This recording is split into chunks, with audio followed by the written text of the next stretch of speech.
आज के टॉपिक में जिक्र करेंगे हम लोग जो भारतीय संविधान सिविक्स है, सी-टेट में जो अब तक पूछे गए प्रश्न हैं उन सारे प्रश्नों का संपूर्ण विश्लेषण करेंगे। पिछले वीडियो में हम लोग देख रहे थे एक विषय एक वीडियो और एक मैराथन में ज्योग्राफी का देखे हैं। जो ज्योग्राफी के उस वीडियो को नहीं देख पाए हैं डिस्क्रिप्शन लिंक में जाइएगा, वहां पर आपको उस वीडियो का लिंक मिल जाएगा। तो इस वीडियो में हम लोग जिक्र करेंगे सिविक्स यानी भारतीय संविधान के वो अलग टाइप के सी-टेट में यहाँ से अलग टाइप के प्रश्न पूछे जाते हैं। पूरा संपूर्ण विश्लेषण के साथ हम इस वीडियो में आएंगे। लेकिन एक ज़रूरी बात, इस वीडियो में ही एक टॉपिक छूट गया था भारत के बारे में।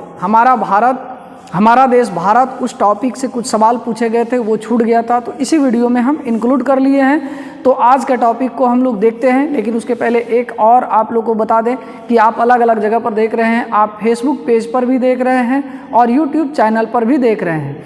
यदि आप पेज पर देख रहे हैं तो पेज को फॉलो कर लीजिएगा और लाइक भी कर लीजिएगा। यदि आप यूट्यूब चैनल पर देख रहे हैं तो उसको आप सब्सक्राइब कर लीजिएगा, बेल आइकन भी प्रेस कर लीजिएगा।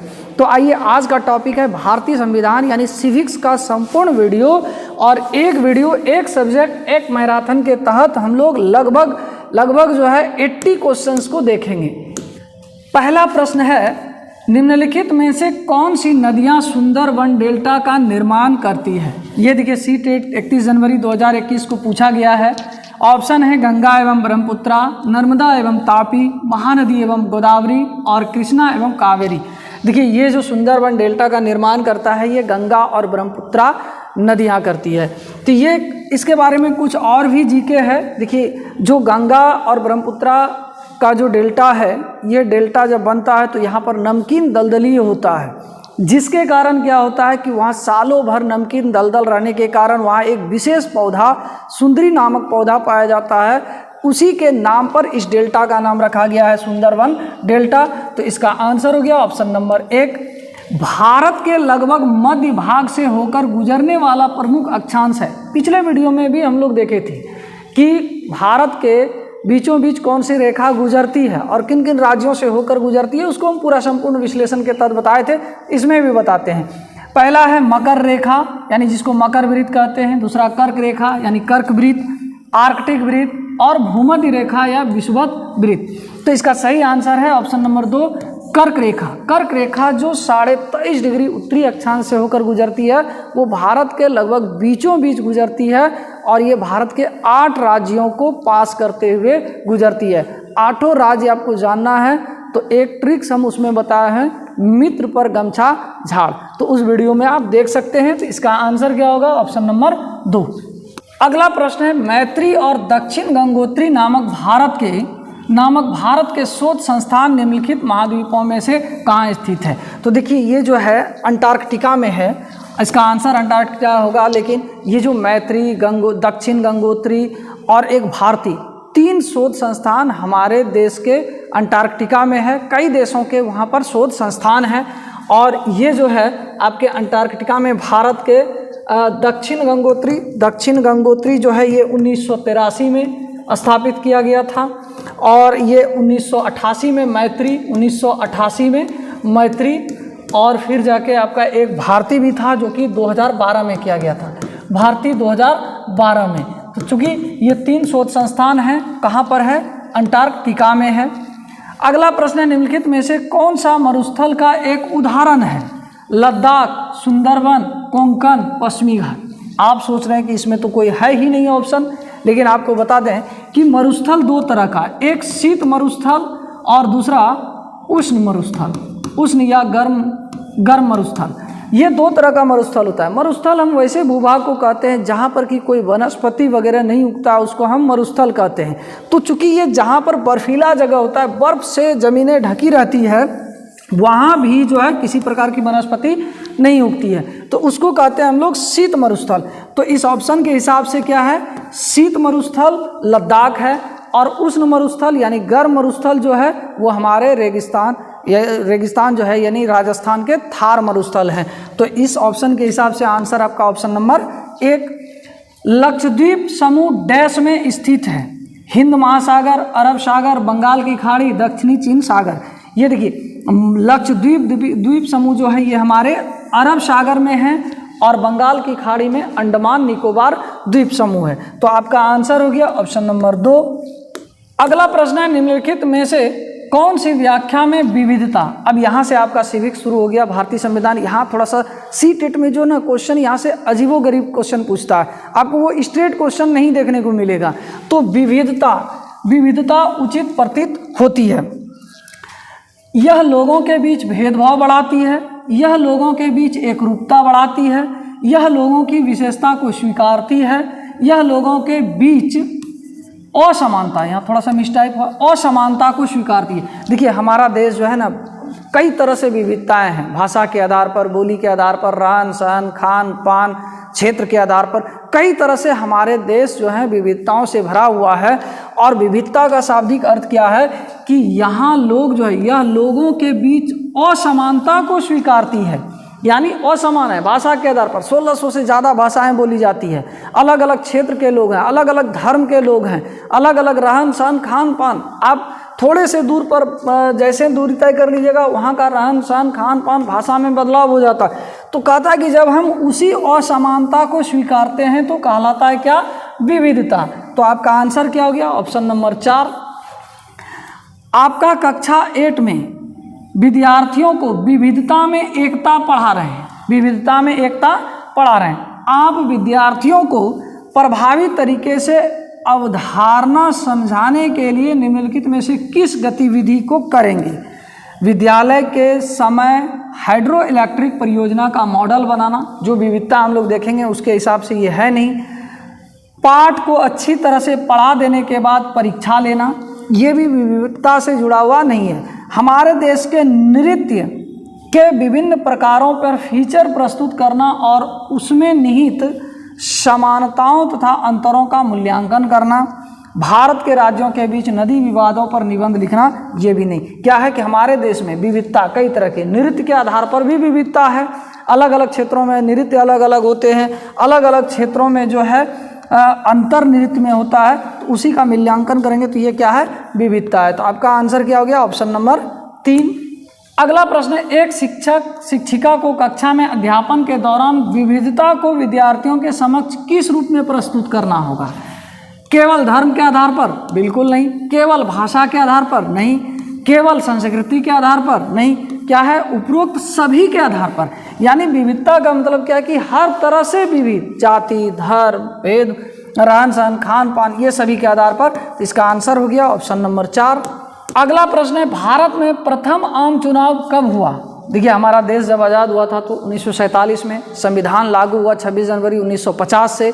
अब देश में जो है आम चुनाव कराना है, तो आम चुनाव कब हुआ था, तो 1947 से 48 के बीच नहीं हुआ था, 1950 से 51 के बीच भी नहीं हुआ था, 1951 और 52 के बीच हुआ था। देखिए 1951 के लास्ट में स्टार्ट हुआ और वो 52 तक चला था। पहला आम चुनाव 1951-52 में हुआ था। आपका आंसर हो गया ऑप्शन नंबर 3। भारत में ग्राम पंचायत कितने वर्षों के लिए कार्य के लिए चुनी जाती है। ये क्वेश्चन थोड़ा सा आसान वगैरह भी है। भारत में ग्राम पंचायत कितने वर्षों के कार्यकाल के लिए चुनी जाती है, तो 5 वर्षों के लिए। 5 वर्षों के लिए ही लगभग है। लोकसभा का भी कार्यकाल 5 वर्ष, विधानसभा का भी कार्यकाल 5 वर्ष, लेकिन राज्यसभा का कार्यकाल अनिश्चित। राज्यसभा के सदस्यों का कार्यकाल जो होता है वो 6 वर्ष होता है, लेकिन राज्यसभा कभी भंग नहीं होती है, इसलिए वो अनिश्चित काल तक रहता है। अगला प्रश्न है, ऐसी राजनीतिक व्यवस्था जिसमें एक से ज़्यादा स्तर की सरकार हो उसे कहा जा सकता है। एक से ज़्यादा स्तर, तो हमारे देश में क्या है, एक से ज़्यादा स्तर की सरकार है। केंद्र पर केंद्र सरकार है, केंद्र स्तर पर केंद्रीय सरकार है, राज्य के स्तर पर राज्य सरकार है, और पंचायत के स्तर पर पंचायती सरकार है, जिसको हम लोग स्थानीय सरकार कहते हैं, स्थानीय शासन कहते हैं। तो अलग अलग स्तर पर जो है सरकारें हैं। यानी एक से ज़्यादा स्तर की सरकार हो तो उसे कहा जाता है धर्मनिरपेक्ष, उदारवादी, गणतंत्रात्मक, संघवाद। उसको क्या कहा जाता है, संघवाद कहा जाता है। और एकात्मक, 2 तरह का शासन प्रणाली, एक एकात्मक और दूसरा संघात्मक। यानी संघवाद में क्या होता है कि बड़े देश जो होते हैं ना, तो वो एक तरह से यानी चुनाव करा के पूरे देश का शासन नहीं करा सकता है, तो अलग अलग छोटे छोटे क्षेत्रों पर क्या करता है कि उसको डिवाइड कर देता है, देश प्रांतों में विभाजित, राज्यों में विभाजित होता है, राज्य जो है पंचायतों में विभाजित कर देता है और वही से शासन प्रणाली होती है। लेकिन जो छोटे देश होते हैं जैसे कि श्रीलंका हो गया, भूटान हो गया, यहाँ पर क्या होता है कि एक शासन होता है और वहाँ उसी आधार पर पदाधिकारी अपना काम करते हैं, चुनाव अगले स्तर पर नहीं होता है। अगला प्रश्न है, भारत में पंचायती राज प्रणाली के संबंध में निम्नलिखित में से कौन सा कथन सही है? पंचायती राज के बारे में, जिला परिषद पंचायती राज प्रणाली का दूसरा स्तर है, हम पूरा डिटेल करेंगे इसमें। ग्राम सभा के सचिव का चुनाव उसके सदस्यों द्वारा किया जाता है। ग्राम सभा की अवधि 4 वर्ष होती है। संवैधानिक दिशा निर्देशों के अंतर्गत देश के प्रत्येक राज्य में पंचायत के संबंध में अपने अपने कानून होते हैं।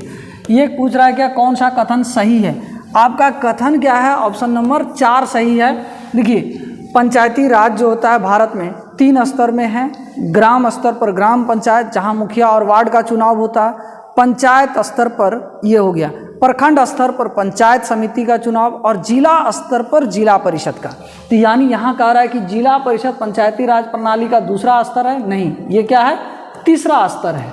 ये तीसरा स्तर है। ग्राम सभा के सचिव का चुनाव उसके सदस्यों द्वारा किया जाता है, ये भी गलत है। ग्राम सभा के जो सचिव होते हैं, जिसको हम लोग कर्मचारी भी कहते हैं, अलग अलग जगह पर अलग अलग नाम से कर्मचारी, वो क्या होते हैं? सरकारी सेवक होता है, सरकारी आदमी होते हैं, उसका चुनाव नहीं होता है। तो ये भी गलत हो गया। ग्राम सभा की अवधि 5 वर्षों के लिए होती है, न कि 4 वर्षों के लिए। और ये चौथा जो सही है, संवैधानिक, संविधान में जो है भाग 4 में जो है नीति निर्देशक तत्व है और उसमें अनुच्छेद 40 में पंचायती राज व्यवस्था करने की बात कही गई है। और उसी को ध्यान में रखते हुए सबसे पहले जो है 2 अक्टूबर 1959 ईस्वी को राजस्थान के नागौर जिला में पंचायती राज का चुनाव भी कराया गया था। लेकिन वो वैधानिक नहीं था, कानूनी नहीं था, एक तरह से वो मौलिक अधिकार नहीं था। इसलिए क्या किया गया कि ये जो है एक और इसमें व्यवस्था किया गया भाग 9 में। भाग 9 में किया गया ये कब? 243 से लेकर 243 ओ तक, 243 से लेकर 243 ओ तक भाग 9 में एक 11वीं अनुसूची जोड़ा गया। कौन सी? 11वीं अनुसूची। और 11वीं अनुसूची में 29 विषय जो पंचायत हैं, ये पंचायत 29 विषयों पर काम करेंगे, ये सोच के जोड़ा गया। और ये 73वां संविधान संशोधन, ये 73वां, याद रखिएगा कौन सा? 73वां संविधान संशोधन 1992-93 के तहत जो है पंचायती राज को कानूनी मान्यता प्राप्त किया गया है। अगला प्रश्न है, पटवारियों लेखपालों के कार्य की देखभाल निम्नलिखित में से कौन करता है? तहसीलदार, ग्राम पंचायत का सरपंच, जिलाधीश, संबंधित क्षेत्र के पुलिस स्टेशन का SHO। ये पटवारी जो होता है, लेखपाल जो होता है, इसको कई नाम से अलग अलग क्षेत्रों में हम लोग जानते हैं। पटवारी, कर्मचारी, लेखपाल, ग्रामीण अधिकारी, ये सब कहा जाता है। ये सब क्या है कि ये सब जो हैं आपके तहसीलदार हैं। इसको कानूनगो भी कहीं कहीं कहते हैं, इसको कानूनगो भी कहते हैं। तो यानी इसका आंसर क्या हो गया? Option number 1। अगला प्रश्न है, जनपद पंचायत के कार्यों के विषय में निम्नलिखित 2 कथनों फर्स्ट और सेकंड पर विचार कीजिए तथा सही उत्तर का चयन कीजिए। जनपद पंचायत जिला स्तर पर विकास योजनाएं निर्धारित करती है। जनपद पंचायत ग्राम पंचायतों के मध्य धन वितरण नियमित करने में जिला परिषद की सहायता करती है। ये दोनों गलत है। जनपद पंचायत जो है ये क्या है कि जिला स्तर पर नहीं बल्कि ये ग्राम स्तर पर, ये ग्राम पंचायत स्तर पर होता है। तो ये ऑप्शन गलत हो गया। दूसरा, जनपद पंचायत जो है ये जिला परिषद की सहायता नहीं करती है बल्कि ये पंचायत समिति की सहायता करती है, पंचायत स्तर पर सहायता करती है। तो ये भी क्या हो गया? गलत। तो फर्स्ट गलत और सेकंड सही नहीं, फर्स्ट और सेकंड दोनों सही, ये भी नहीं, फर्स्ट और सेकंड दोनों गलत। तो आपका आंसर क्या हो गया? Option number 3। अगला प्रश्न है, सरकार के कार्यपालिका अंग से अभिप्राय है। कार्यपालिका, देखिए सरकार के 3 अंग होते हैं। सरकार के 3 अंग, एक विधायिका, थोड़ा सा देखिएगा, विधायिका, कार्यपालिका और न्यायपालिका, कार्यपालिका और तीसरा न्यायपालिका। तो ये तीनों का अलग अलग काम है। क्या काम है? एकदम शॉर्ट में समझिएगा। विधायिका का काम है नियम बनाना, कानून बनाना, यानी कानून बनाना। कानून बनाना किसका काम है? विधायिका का, और उसी कानून को क्या करना, लागू करना कार्यपालिका का काम है। लागू करना कार्यपालिका का काम है। और न्यायपालिका का काम क्या है, न्याय करना और कानून की समीक्षा करना, कानून की समीक्षा करना। अब थोड़ा सा देखिए कि कोई भी कानून है, यदि कोई कानून बन रहा है तो वो विधायिका बनाएगी। विधायिका, देश में अलग अलग विधायिका, देश में जो है संसद विधायिका का काम करती है, राज्य में विधान मंडल जो होते हैं, जहाँ विधानसभा है या विधान परिषद है, तो ये कानून बनाती है। जैसे अभी हाल फिलहाल में एक कानून आया था ट्रक ड्राइवरों का, आप लोग पूरा फेमस हुए होंगे, तो ट्रक ड्राइवरों का कानून कौन बनाया, संसद बनाया। अब वो कानून यदि बन जाता, बना तो नहीं, बाद में हड़ताल करके वो ख़त्म कर दिया गया, वापस ले लिया गया, तो ये कानून बना लिया कि भाई यदि कोई ट्रक ड्राइवर यदि एक्सीडेंट करता है और उसको छोड़ कर जाता है तो 10 साल की सज़ा और 10 लाख जुर्माना, ये कानून हो जाता। तो ये कानून हो जाता, तो जो कानून पास किया वो तो करने नहीं आता, देखने नहीं आता। कौन देखता है, कार्यपालिका। कार्यपालिका कौन है, अब जो सरकारी सेवक हैं एक तरह से, अभी शॉर्टकट में यही समझते हैं कि जो सरकारी सेवक हैं, तो पुलिस सरकारी सेवक हैं, शिक्षक जो सरकारी स्कूल के नियम बनाने वाले अलग होते हैं, तो विधायिका और लागू करने वाले अलग होते हैं, तो ये कार्यपालिका। ये कार्यपालिका जैसे पुलिस हो गई, तो अब ये देखा भाई कौन ड्राइवर जो है भागा और कौन छोड़ा, उस पर केस करेगा, लागू करवाएगी बढ़िया से। यदि लागू नहीं किया, यदि वो लागू नहीं किया तो क्या करेगा कि कोर्ट ले जाएगा, वहाँ न्याय करेगा कि जिसकी भी गलती हो, या फिर ये कानून सही है। अब कोई कानून विधायिका जो मन सो कानून तो नहीं बना सकती है, अब विधायिका जो मन सो कानून बना दी, तो उस कानून का भी समीक्षा करने का अधिकार किसको है, न्यायपालिका, कि आपका कानून अच्छा है या नहीं है। यदि जनता के हित में है तो पास करेगी, मानेगा, नहीं जनता के हित में है तो उसको मानने से इनकार कर देगा, कहेगा वो कानून आपका कटपुट। तो अब हम लोग ऑप्शन पर आते हैं। सरकार के कार्यपालिका अंग से अभिप्राय है लोगों का समूह जो कानून को लागू करता है, लागू करने और शासन चलाने के लिए उत्तरदायी है। उच्चतम न्यायालय तथा उच्च न्यायालय के न्यायाधीशों, देश का प्रत्येक नागरिक जो सार्वभौमिक वयस्क मताधिकार का उपयोग करता है, निर्वाचित प्रतिनिधि। तो यानी कार्यपालिका कौन हो गया, जो लोगों का समूह, यानी जो कानून को लागू करने और शासन चलाने के लिए उत्तरदायी होता है। आपका आंसर हो गया ऑप्शन नंबर 1। भारतीय राज्य किस प्रकार का है, अध्यक्षात्मक सरकार, साम्यवादी सरकार, लोकतांत्रिक सरकार, पूंजीवादी सरकार। अब देखिए ये चारों थोड़ा जान लेते हैं। अध्यक्षात्मक सरकार में क्या होता है, जैसे कि अमेरिका में अध्यक्षात्मक सरकार है, वहाँ राष्ट्रपति होते हैं, राष्ट्रपति ही सर्वोसर्वा होता है, सभी कार्यों को राष्ट्रपति करते हैं। लेकिन हमारे देश में सभी काम राष्ट्रपति के नाम से होते हैं, राष्ट्रपति नहीं करते। तो ये हो गया अध्यक्षात्मक। साम्यवादी सरकार कहाँ है, जहाँ की जो है एक ही दल की मान्यता हो, मनमाने तरीके से करे, यानी एक ही दल है, चुनाव लड़ना है तो उसी दल से सहमति लेना होगा, आप ऐसे स्वतंत्र चुनाव नहीं लड़ सकते हैं एक। लेकिन साम्यवादी का जो अर्थ है, साम्यवादी सरकार का क्या है कि वहाँ पर सबों के लिए कल्याण की बात करता है, यानी जिसमें जितनी योग्यता है उससे काम लिया जाएगा और जिसको जितना ज़रूरत है उतना ही दिया जाए। ये साम्यवादी सरकार की पहचान है। एक शब्द में ये भी समझ सकते हैं, एक उदाहरण के तहत समझ सकते हैं साम्यवादी सरकार कि जैसे मान लिया जाए कि एक मजदूर है, दिन भर कड़ी मेहनत कर रहा है, उसको 2 किलो दूध शाम में डेली चाहिए, तो उसको 2 किलो दूध मिलेगा और काम मजदूरी का लिया जाएगा। लेकिन एक डॉक्टर है, अब वो डॉक्टर तो बैठा रहता है, ज़्यादा उसका कड़ी वाला मेहनत तो है नहीं, बहुत ज़्यादा हार्ड लेबर वो करता नहीं, तो वो काम उससे डॉक्टरी का लिया जाएगा, लेकिन शाम में उसको 1 कप चाय का ज़रूरत है तो उसको चाय ही दिया जाएगा, 2 किलो दूध नहीं दिया जाएगा। तो ये साम्यवादी सरकार का एक तरह से क्या है कि फंडा है। लोकतांत्रिक सरकार में क्या होता है, ये जनता की चुनी हुई सरकार होती है, जनता द्वारा चुनी हुई होती है, जनता के लिए होता है और जनता के लिए ही शासन करती है। तो ऐसे सरकार को कहते हैं हम लोग लोकतांत्रिक सरकार। पूंजीवादी सरकार का मतलब है जहाँ पूंजीपतियों का शासन चले उसको कहते हैं पूंजीवादी सरकार, जहाँ पूंजीपतियों के लिए नियम कानून पॉलिसी बने उसको कहते हैं पूंजीवादी सरकार। तो इस तरह हमारे देश में क्या है, लोकतांत्रिक सरकार। अगला प्रश्न है, विधानसभा के सदस्य डैश, विधानसभा का जो सदस्य होता है वो क्या होता है, लोगों या जनता द्वारा चुने जाते हैं, मुख्यमंत्री द्वारा नियुक्त किए जाते हैं, राष्ट्रपति द्वारा नियुक्त किए जाते हैं, राज्यपाल द्वारा नियुक्त किए जाते हैं। विधानसभा का मतलब क्या है, विधानसभा के सदस्य का मतलब क्या है, एमएलए का तो हम लोग वोट करते हैं, यानी जनता वोट करती है, तो ये क्या है, लोगों यानी जनता द्वारा चुने जाते हैं। तो आपका आंसर हो गया ऑप्शन नंबर 1। निम्नलिखित में से कौन सा एक ग्राम पंचायत का कार्य नहीं है? अब देखिए ये ग्राम पंचायत का कौन सा कार्य नहीं है?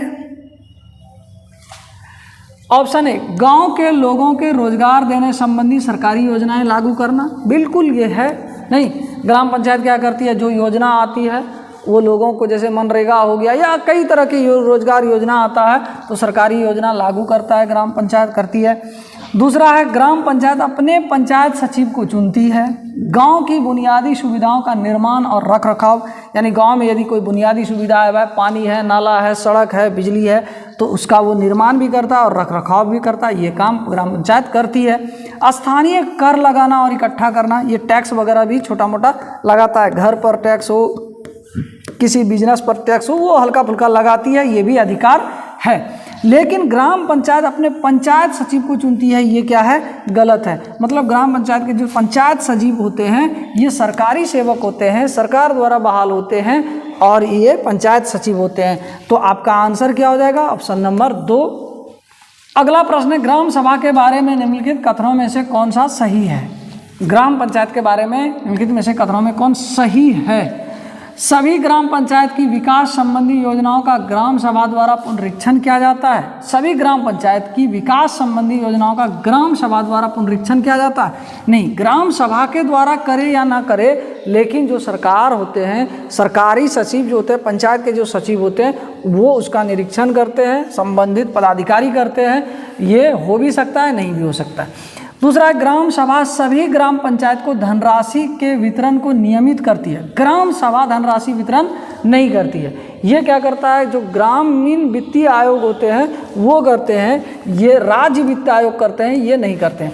यह जिले में सभी गांवों के सरपंचों की बैठक का स्थल है। यानी ग्राम सभा सभी जिले में सभी गांवों के सरपंचों की बैठक ग्राम सभा नहीं है। अपने अपने पंचायतों के हो सकते हैं, लेकिन सभी पंचायतों के, जिले भर के पंचायतों के बैठक, सरपंचों के बैठक नहीं है। चौथा है, ग्राम सभा का सचिव, ग्राम सभा का सचिव जो है वो क्या है, ग्राम सभा और ग्राम पंचायत की बैठक बुलाने। हाँ, ये जो पंचायत सचिव होते हैं, पंचायत सचिव का काम होता है क्या, कि ग्राम पंचायत या ग्राम सभा का बैठक कब होना है, कब करना है, ये वो बुलाते हैं, पंचायत सचिव बुलाते हैं, तथा कार्यवाही का आलेख रखने के लिए उत्तरदायी होते हैं कि क्या क्या काम करना है, नहीं करना है, कैसे करना है। तो ये आपका ऑप्शन नंबर क्या है, 4।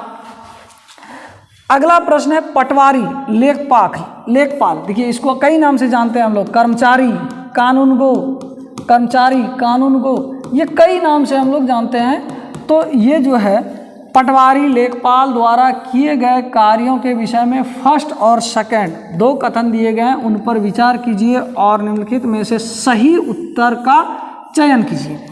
पटवारी एक गांव अथवा गांव के समूह की भूमि का अद्यतन लेखा जोखा रखा जाता है। ये सही है, बिल्कुल सही है। जो पटवारी होते हैं, कानूनगो होते हैं, वो गांव में जिस पंचायत के हैं, वो उस पंचायत में कितने ज़मीन है, उस पंचायत में कितने फसल होते हैं, कौन कौन से फसल हुए हैं, ये सारा उसका रसीद वगैरह कटना, ये सारा चीज़ ये करते हैं। पटवारी अपने अधिकार क्षेत्र में उगाए गए फसलों के बारे में सरकार को सूचना देने के लिए उत्तरदायी होते हैं। ये भी क्या है, सही है कि हमारे क्षेत्र के, यानी जो पटवारी है, पटवारी के क्षेत्र के ग्राम पंचायत में कौन कौन से ज़मीन है, किस किस ज़मीन पर कौन कौन सी फसलें उगाई जाती है, ये सारा रिकॉर्ड सरकार को देना पड़ता है। ये दोनों क्या है, गलत है, दोनों सही, फर्स्ट गलत है और सेकंड सही है, नहीं। फर्स्ट और सेकंड दोनों गलत है, नहीं। फर्स्ट सही है और सेकंड गलत है, नहीं। यानी फर्स्ट और सेकंड दोनों सही है। आपका आंसर हो गया ऑप्शन नंबर 4। अगला प्रश्न है, निम्नलिखित में से कौन सा कार्य राज्य सरकार का है? राज्य सरकार का यहाँ पूछ रहा है कौन सा कार्य है। तो नई दिल्ली और वास्को डी गामा के बीच गाड़ी चलाना। अब देखिए, नई दिल्ली और वास्को डी गामा, अब हो सके कि ये वास्को डी गामा विदेश में हो, तो विदेश का काम केंद्र सरकार का काम है, ये इसका राज्य सरकार का नहीं है। रुपया 100 के नोट का नया डिज़ाइन लागू करना। नया डिज़ाइन ये जो है सेंट्रल करेगा। आज रात से 8 बजे से सभी पुराने नोट बंद हो जाएगा। किसी मुख्यमंत्री का औकात नहीं है कि ये कर देगा। कौन करेगा? केंद्र सरकार करेगा। पाकिस्तान और बांग्लादेश के साथ शांतिपूर्ण संबंध बनाना, ये भी नहीं। 10वीं कक्षा में बोर्ड परीक्षा बंद करना। हाँ, राज्य सरकार जो अपने राज्य में बोर्ड परीक्षा लेती है, यदि सरकार की इच्छा होगा बोर्ड परीक्षा बंद होगा, भाई स्थगित रहेगा, अब ऐसे ही पास कर देंगे, ये राज्य सरकार ऐसे कर सकती है। तो आपका आंसर क्या हो गया? Option number 4। लोकतंत्र में संचार माध्यम एक महत्वपूर्ण भूमिका निभाते हैं। संचार माध्यम यानी जो संचार माध्यम क्या हुआ कि हम एक विभाग से दूसरे विभाग में सूचना को प्राप्त करना, इसको कहते हैं संचार। तो ये लोकतंत्र में संचार माध्यम क्या है कि देश और सरकार के बारे में समाचार देने और उनमें होने वाली घटनाओं पर चर्चा करने में, वस्तुओं का विज्ञापन करने में, ताकि लोग अपनी पसंद की वस्तुएं खरीद सके। ये विज्ञापन नहीं, क्रिकेट के आयोजन का प्रसारण करना ताकि लोग घर बैठे देख सके, ये भी नहीं, विभिन्न प्रकार के मनोरंजन की चीज़ प्रस्तुत करना, ये भी नहीं। संचार का माध्यम क्या है? लोकतंत्र में संचार का माध्यम क्या है कि देश और सरकार, देश में क्या क्या हो रहा है, सरकारें क्या क्या कर रही है, उन सभी का सूचना जन जन तक पहुंचाना, ये कहलाता है संचार माध्यम। तो आपका आंसर क्या हो गया? Option number 1। अगला प्रश्न है, तेलंगाना राज्य पहले भारत के किस राज्य का हिस्सा था? मध्य प्रदेश, कर्नाटक, महाराष्ट्र, आंध्र प्रदेश। तो आपका आंसर क्या है? Option number 4। अगला प्रश्न है, भारतीय लोकतंत्र के संदर्भ में निम्नलिखित में से कौन सा कथन गलत है? कौन सा कथन गलत है? भारतीय जनता का एक छोटा हिस्सा भारतीय स्वतंत्रता से पहले भी मतदान कर सकता था, ये सही है। जब यहाँ पर अंग्रेज़ों का शासन था तो वहाँ पर भी वोटों का अधिकार था, लेकिन कुछ गिने चुने लोगों को, उसके पहले महिलाओं को अधिकार नहीं था, तो कुछ छोटे से हिस्से को जो है वोटों का अधिकार था। स्वतंत्रता के बाद भारत में प्रतिनिधि लोकतंत्र को अपनाया गया। स्वतंत्रता के बाद भारत में प्रतिनिधि लोकतंत्र को अपनाया गया, ये भी सही है। तो प्रतिनिधि लोकतंत्र क्या होता है कि यहाँ लोकतंत्र कहता है जनता का शासन। तो अब सोचिए कि भारत में 130 करोड़ जनता है, 130 करोड़ जाके शासन करेगा दिल्ली में या अपने राजधानी में? नहीं। तो यहाँ क्या होगा कि जनता अपने प्रतिनिधि को चुनता है, अपने प्रतिनिधि को चुनता है, और वही प्रतिनिधि क्या करता है? देश पर शासन करता है। तो इसको कहते हैं हम लोग प्रतिनिधित्वात्मक शासन, यानी ये भी सही है। स्वतंत्रता के बाद भारत में प्रतिनिधि लोकतंत्र को अपनाया गया। भारत में सरकार को लोग अप्रत्यक्ष रूप से चलाते हैं। नहीं, अभी जो बात बोले कि जनता, सारे जनता, सभी जनते, देश के 130 करोड़ जनता जो है जाकर शासन नहीं कर पाएगी। क्या करता है कि ये जनता अपने चुने हुए प्रतिनिधि से शासन करवाती है। तो इसी को कहते हैं जनता का अप्रत्यक्ष शासन। जनता का अप्रत्यक्ष शासन। तो इसको अप्रत्यक्ष शासन क्या होता है कि सब लोग जाते हैं, कोई फैसला होता है कि ये जो है यहाँ हवाई अड्डा बनना चाहिए, अब सब लोग वहाँ शामिल होते, फलना गांव का आदमी, फलना देश का आदमी, फलना जिला का आदमी, सब लोग पहुँचते और कहते कि हाँ होना चाहिए तो पास, नहीं होना चाहिए तो नहीं पास। तो ये सारे लोग एक जगह बैठकर यदि हम शासन करते हैं तो इसको कहते हैं प्रत्यक्ष शासन। लेकिन भारत में क्या है? ये अप्रत्यक्ष लोकतंत्र है। चौथा है, भारत में पहला आम चुनाव 1950 में हुआ था, ये गलत है। 1951-52 में हुआ था। पहला आम चुनाव कब हुआ था? 1951-52 में हुआ था। तो ये गलत है। तो आपको पूछ रहा है कौन सा कथन गलत है, तो आपका आंसर हो गया ऑप्शन नंबर 4। अगला प्रश्न है, निम्नलिखित में से कौन राज्यसभा सदस्यों का चुनाव करता है? राज्यसभा सदस्यों का चुनाव कौन करता है? संसद के 3 अंग, लोकसभा, राज्यसभा और राष्ट्रपति। तो राज्यसभा, लोकसभा का चुनाव जो 18 वर्ष से देश में 18 वर्ष से ज़्यादा है, 18 वर्ष या 18 वर्ष से ज़्यादा, तो वो प्रत्यक्ष रूप से वोट करते हैं और वो लोकसभा के सदस्यों को चुनते हैं। लेकिन राज्यसभा के सदस्य को अप्रत्यक्ष जनता द्वारा चुना जाता है, मतलब हम जिसको चुनते हैं वो जाकर उसको चुनता है। तो इसको कहते हैं हम लोग अप्रत्यक्ष। तो जो राज्यसभा के सदस्य होते हैं ना, तो इनके सदस्य एमएलए जो होते हैं, किसी भी राज्य का एमएलए यानी विधायक होते हैं, वो जाकर वोट करते हैं, यानी विधानसभा के सदस्यों के द्वारा चुनाव होता है। तो आपका आंसर है ऑप्शन नंबर 2। अगला प्रश्न है, लोकतंत्र में चुनावों के संबंध में निम्नलिखित 2 कथनों पर विचार कीजिए। 2 कथनों पर विचार कीजिए। प्रतिनिधि लोकतंत्र में लोग अपने प्रतिनिधियों को चुनकर अप्रत्यक्ष रूप से भाग लेते हैं। यह हम लोग देखे थे पिछले प्रश्न में भी। नहीं, अप्रत्यक्ष, जनता ही भाग लेती है, लेकिन अप्रत्यक्ष किसके माध्यम से? प्रतिनिधियों के माध्यम से। तो ऑप्शन ए क्या है? सही है। सरकारें नियमित चुनावों द्वारा बदली जा सकती है। ये भी सही है कि हर एक निश्चित अंतराल पर यानी 5-5 साल पर हम सरकार बदलते भी हैं, चुनाव होती है, मेरा इच्छा होता है तो हम रखते हैं। तो ये दोनों सही है। तो ए सही है और बी गलत नहीं, ए और बी दोनों गलत नहीं, ए गलत है बी सही है नहीं, ये क्या है, ए और बी दोनों सही है। तो आपका आंसर हो गया ऑप्शन नंबर 4। अगला प्रश्न है, राज्य की विधायिका अंग से अभिप्राय है। अब देखिए ये क्वेश्चन भी हम करवाए हुए थे, तो वीडियो देख रहे हैं यहाँ तक आए हैं तो हमको लग रहा है आप लोगों के लिए उपयोगी भी है और इंटरेस्टेड भी है। यदि आप देखते देखते भूल गए चैनल सब्सक्राइब करना तो चैनल सब्सक्राइब कर लीजिएगा, और यदि आप फेसबुक पेज पर देख रहे हैं तो फॉलो कर लीजिएगा। इस तरह का वीडियो हम डालते रहते हैं और हम लिमिटेड वीडियो डालते हैं। हम सिर्फ आप लोगों के हेल्प के लिए वीडियो डालते हैं, न कि हमको चैनल पर कुछ हासिल करना है। तो आप जब चैनल के प्लेलिस्ट में जाइएगा ना, तो आप किसी भी एग्ज़ाम को, जैसे कि मुख्य रूप से सी-टेट का हो, उसमें CDP हो गया, EVS हो गया और हिंदी पेडागोजी हो गया, 3 टॉपिक हम करवाए हुए हैं और सेलेक्टेड टॉपिक है जहां से प्रश्न बार बार आते हैं, आप उसको पढ़कर पास कर सकते हैं। दूसरा सोशल साइंस, CDP तो हो ही गया आपका, हिंदी पेडागोजी हो ही गया, और सोशल साइंस के तहत जो है इस बार कुछ ज्योग्राफी के भी वीडियो बनाए, पहले ही भी बनाए हुए थे, और हिस्ट्री के भी वीडियो बना रहे हैं। और अभी चूंकि एग्ज़ाम बहुत नज़दीक है तो हम MCQ सिर्फ दे देते हैं, ये कंटिन्यू अगले सी-टेट में चलेगा। तो आइए हम लोग आगे देखते हैं प्रश्नों को। राज्य की विधायिका अंग से अभिप्राय है, सर्वोच्च न्यायालय के न्यायाधीश, कानून द्वारा लागू करने के लिए उत्तरदायी सरकार, नागरिकों द्वारा निर्वाचित प्रतिनिधि, देश का प्रत्येक नागरिक। नहीं, ये क्या है, नागरिकों द्वारा निर्वाचित प्रतिनिधित्व होता है, यानी हम जो MLA भेजते हैं, नहीं राज्य में MLA भेजते हैं, वो जाके हमारे लिए कानून, विधायिका का काम क्या है, कानून बनाना, तो वो कानून बनाती है। तो एक तरह से क्या है, नागरिकों द्वारा निर्वाचित प्रतिनिधि। आपका आंसर हो गया ऑप्शन नंबर 3।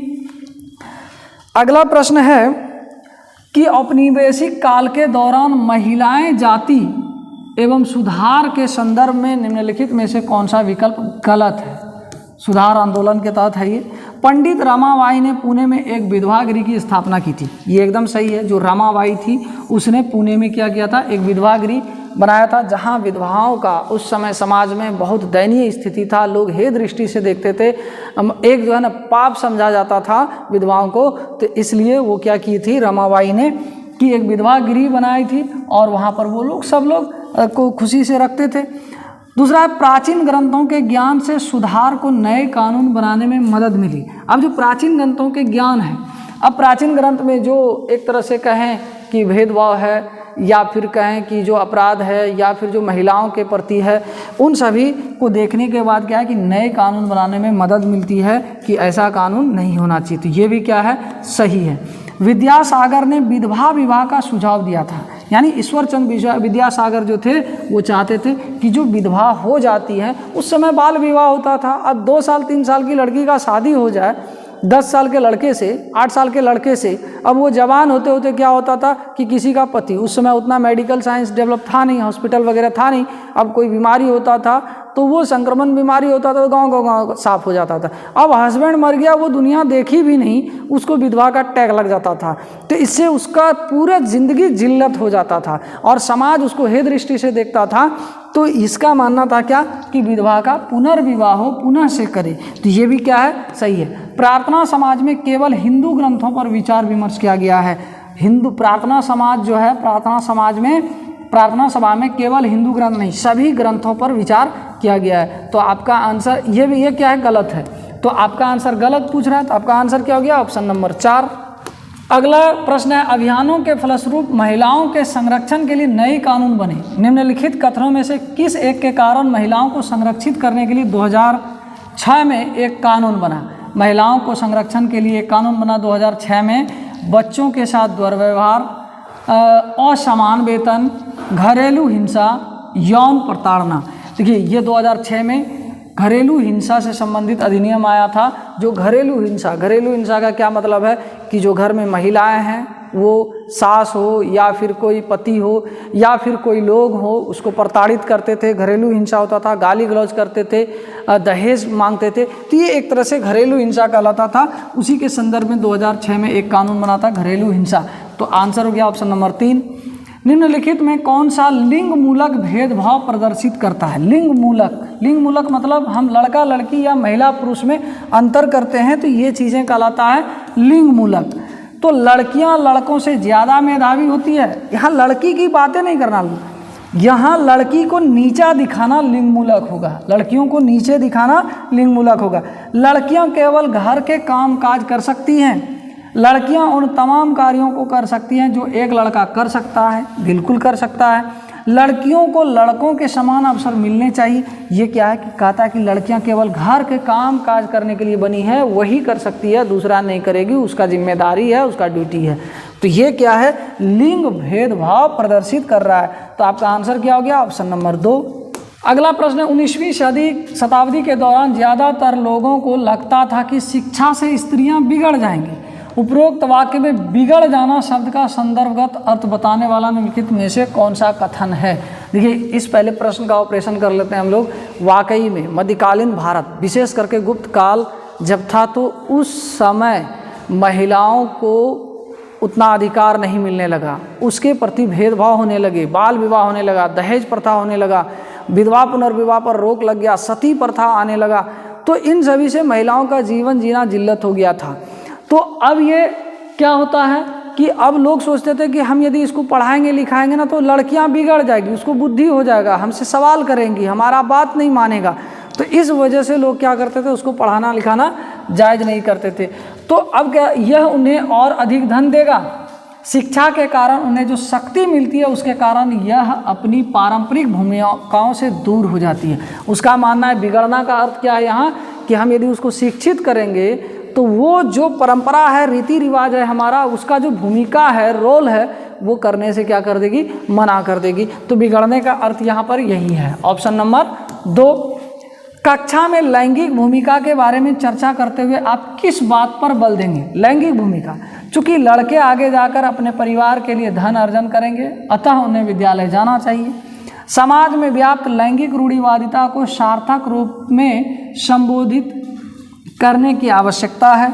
घरेलू कामों को उत्पादक कार्य के रूप में नहीं देखा जाना चाहिए। स्त्रियों और पुरुषों के लिए भिन्न व्यवसाय है।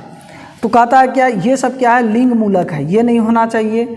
घरेलू काम कर रहा है क्या कि रूप में नहीं। अब घर में खाना बना के कोई दे रही है, भाई मम्मी है या बहन है या बीवी है, तो क्या उसको काम नहीं कह सकते हैं, तो ये भी गलत है। चूँकि लड़के आगे जाकर, अब ये भी मानना है कि लड़का आगे जाकर मेरा वारिश होगा, हमको खिलाएगा, मुख में अग्नि देगा, तो ये सब क्या है कि लैंगिक भूमिका है। लेकिन 2 नंबर क्या है कि हम जो समाज में लैंगिक रूढ़िबद्धता है, जो पुराने रीति रिवाज है, जो पूर्वाग्रह है, उसको हम बताएंगे तो क्या होगा, समाज में लैंगिक भेदभाव नहीं होगा। तो आपका आंसर हो गया ऑप्शन नंबर 2। अगला प्रश्न है, निम्नलिखित कथनों पर ध्यान दें और लोकतंत्र में संचार माध्यम की सही भूमिका का चयन करें। संचार माध्यम, इसे समाचार के माध्यम से नागरिकों को सूचना पहुंचानी चाहिए। इस विज्ञापन के दृष्टिकोण को समाचार कार्यक्रमों के माध्यम से देना चाहिए। इसे हर दृष्टिकोण की चर्चा करनी चाहिए। यानी ये तीनों कथन है, तीनों कथन में कौन सही है। तो देखिए, ये तीनों कथन में क्या है कि हम लोग पिछले क्वेश्चन में देखे भी, समाचार का मतलब क्या है, नागरिक तक सूचना पहुंचना कहलाता है संचार माध्यम, तो ए सही है। इस विज्ञापन के दृष्टिकोण को समाचार कार्यक्रम के माध्यम से देना चाहिए। समाचार देखिएगा कि जो सरकारी विभाग होता है वहाँ पोस्टर वगैरह लगा रहता है, नहीं, जो 60-65 साल से अधिक उम्र के हैं उसको वृद्धा पेंशन मिलेगा, ये क्या है, एक तरह का सूचना है, समाचार है, विज्ञापन भी है, तो ये भी है। इसे हर दृष्टिकोण की चर्चा करनी चाहिए, इसका जो हर दृष्टिकोण है वो भी चर्चा करनी चाहिए। तो यानी तीनों होगा। आपका आंसर क्या होगा, ऑप्शन नंबर 4, ए, बी, सी। निम्नलिखित, अगला प्रश्न है, निम्नलिखित में से कौन सा विज्ञापन रूढ़िवादी चित्रण, जेंडर स्टीरियोटाइप का उदाहरण नहीं है। उदाहरण नहीं है पूछ रहा है। विज्ञापन रूढ़िवादी यानी पुराना परंपरा ढर रहा नहीं। जैसे हम कह दें कि लड़कियां जीन्स पहनेगी, लड़कियां साइकिल चलाएगी, लड़कियां बाइक चलाएगी, तो ये सोच क्या है, रूढ़िवादी है। तो जो पुराने लोग होते हैं, जो बुजुर्ग लोग होते हैं ना, वो नहीं चाहते हैं कि लड़कियां वैसे काम करें जो लड़कों के लिए बेछूट है, तो इसी को कहते हैं हम लोग रूढ़िवादी। तो स्पोर्ट्स जूते के विज्ञापन में एक लड़की फुटबॉल खेलती हुई, क्या ये लैंगिक भेदभाव है। स्पोर्ट्स जूता क्या लड़के पहनेगा, लड़की खेल रही है तो बढ़िया बात है।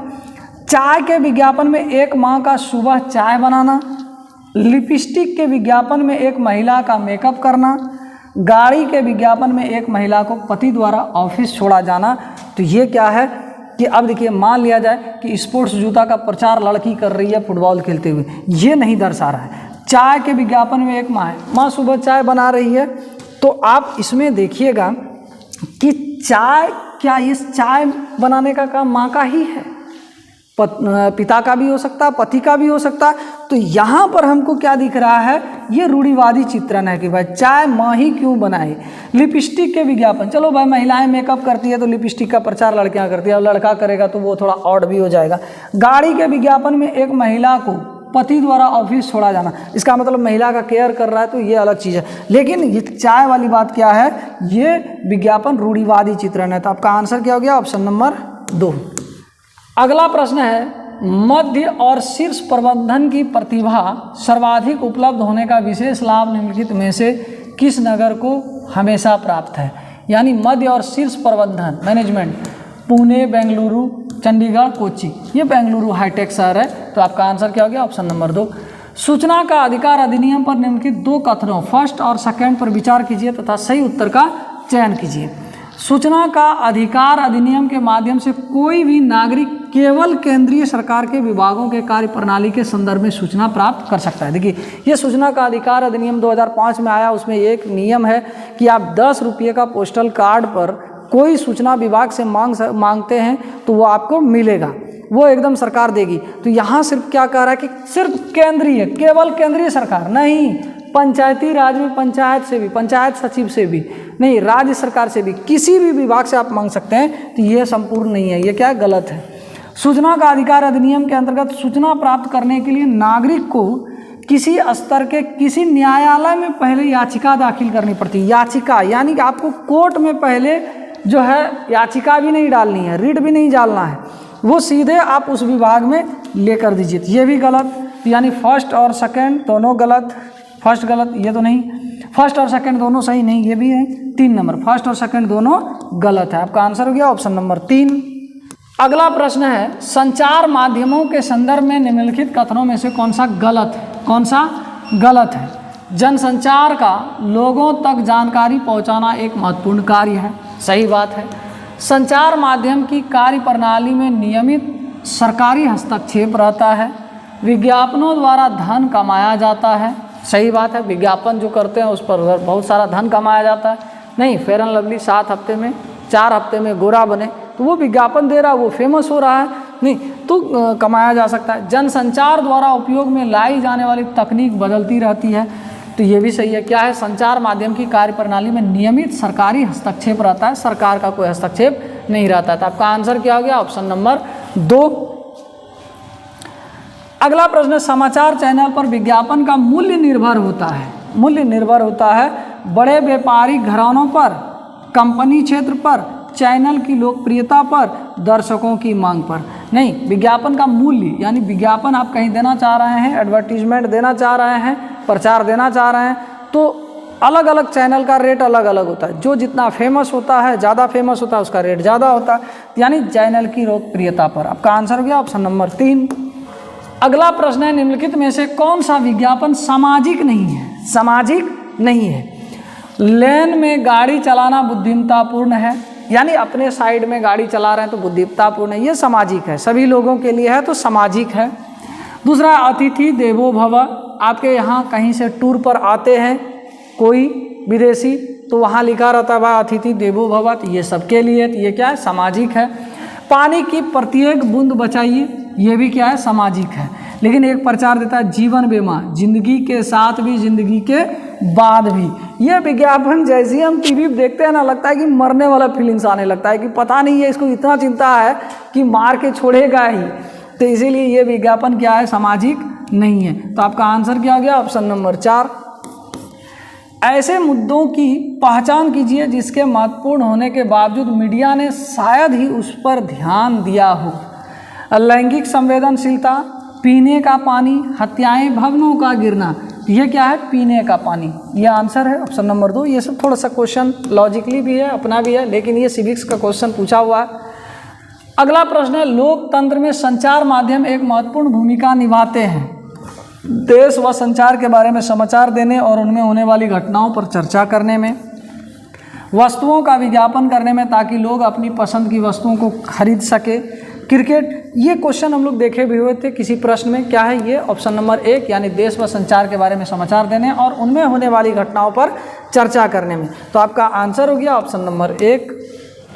अगला प्रश्न है, भारत में संविधान वोट डालने का अधिकार देकर स्थापित करता है। क्या सामाजिक लोकतंत्र या राजनीतिक लोकतंत्र या दोनों? ऑप्शन देखते हैं। केवल ए, केवल बी, ए और बी, न तो ए न ही बी। तो ये क्या है? केवल बी, यानी ये क्या है? वोट डालना राजनीतिक लोकतंत्र है। राजनीतिक लोकतंत्र क्या हुआ कि जैसे कि चुनाव में भाग लेना, वोट डालना, नहीं चुनाव में हम खड़े हो गए भाई किसी पद से, ये भी हमारा राजनीतिक अधिकार है। सरकार के खिलाफ आलोचना करना, ये भी हमारा क्या है? राजनीतिक अधिकार है। तो आपका आंसर हो गया ऑप्शन नंबर 2। अगला प्रश्न है, निम्नलिखित में से किन शब्दों का 1949 ईस्वी में संविधान की प्रस्तावना में भारत को संबोधित करने के लिए उपयोग किया गया? 1949 में नहीं, जब हमारा संविधान बना था। लोकतांत्रिक, समाजवादी, गणतंत्र, संप्रभु। तो आपका क्या होगा? ये 3 चीज़ था, लोकतंत्र था, गणतंत्र था और संप्रभु था, यानी आपका आंसर ACD होगा। लेकिन समाजवादी जो है भारतीय संविधान के प्रस्तावना में 3 शब्द, यानी एक पंथ निरपेक्ष हो गया, समाजवादी हो गया और अखंडता, ये 3 शब्द जो है ये 42वें संविधान संशोधन 1976 में इन तीनों को जोड़ा गया था। और पूछ रहा है कब? 1949 का, यानी ये समाजवादी 1949 का नहीं, ये क्या है? 1976 के बाद का स्थिति है। तो आपका आंसर इसमें पूछ रहा है क्या संबोधित करने के लिए उपयोग किया गया? तो ये तीनों लोकतांत्रिक। आपका आंसर हो गया ऑप्शन नंबर 1, ACD। अगला प्रश्न है, भारतीय संविधान की व्याख्या का अंतिम अर्थ निर्णायक किसे माना जाता है? अंतिम अर्थ निर्णायक किसे माना जाता है? यानी संविधान की व्याख्या, संविधान में कोई कंट्राडिक्शन आ जाए, कोई दुविधा आ जाए तो उस पर कौन करेगा? भारत के राष्ट्रपति, संसद, न्यायपालिका, अटॉर्नी जनरल। कौन करेगा? न्यायपालिका करेगा। इसको कानून की समीक्षा का अधिकार है, इसी को कहते हैं कानून की समीक्षा का अधिकार। अगला प्रश्न है, भारत के संविधान में निम्नलिखित में से किसका उल्लेख नहीं किया गया है? किसका उल्लेख नहीं किया गया है? राजनीतिक दलों का नाम, नागरिकों के अधिकार, राज्यों और केंद्र शासित प्रदेशों के नाम, सरकार का ढांचा। हमारे देश में सरकार का ढांचा कैसे होगा? ये भी होगा। नागरिकों को अधिकार भी प्रदान किया गया है, राज्य और केंद्र शासित प्रदेशों के नाम भी हैं। ये राजनीतिक दलों के नाम जो है हमारे भारतीय संविधान में नहीं है। तो आपका आंसर क्या हो गया? Option number 1।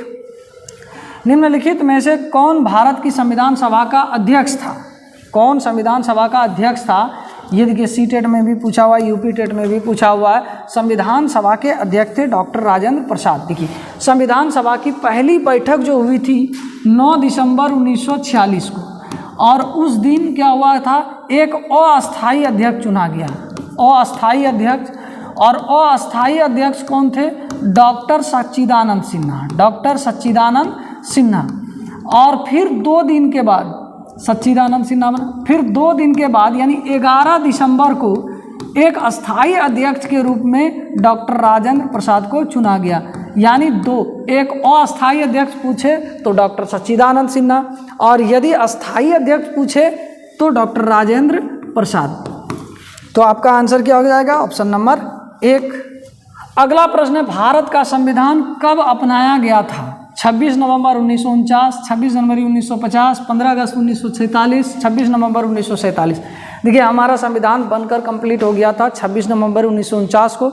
उस तिथि से ही कुछ संविधान के कुछ भाग, कुछ अनुच्छेद जो है स्वतः लागू हो गया था, लेकिन पूरी तरह से संविधान को अपनाया कब गया था? 26 जनवरी 1950 को। तो आपका आंसर हो गया ऑप्शन नंबर 2।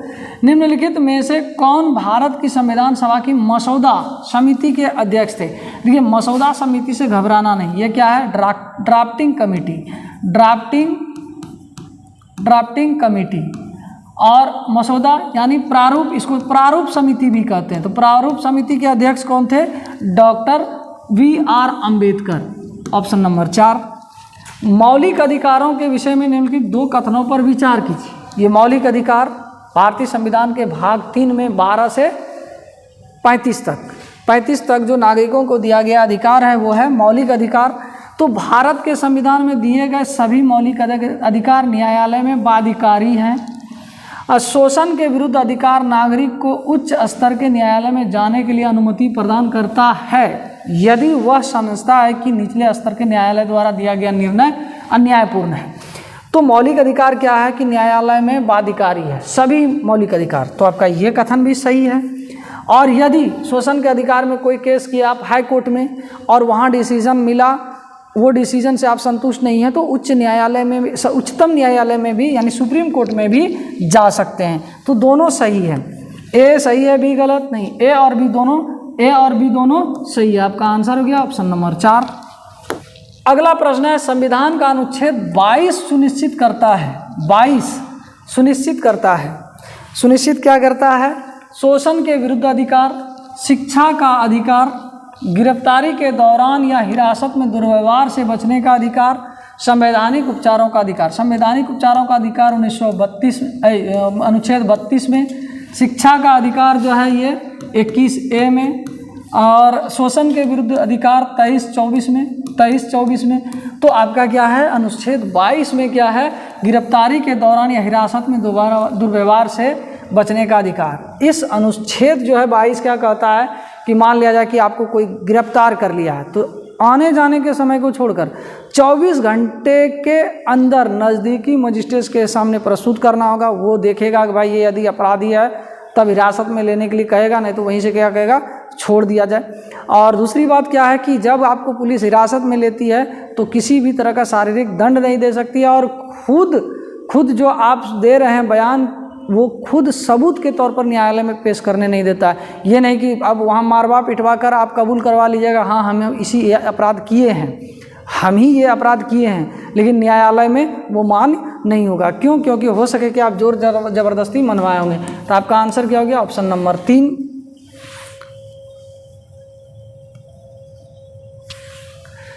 अगला प्रश्न है भारतीय संविधान के अनुसार भारतीय धर्मनिरपेक्ष राज्य के बारे में निम्नलिखित कथनों में से कौन सा कथन गलत है? धर्मनिरपेक्ष राज्य क्या कहता है कि देखिए धर्मनिरपेक्ष भारतीय संविधान के प्रस्तावना में है, और ये शब्द जो है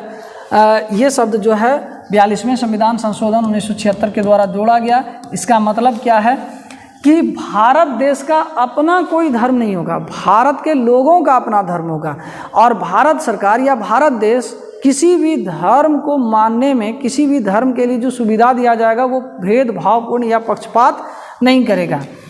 राज्य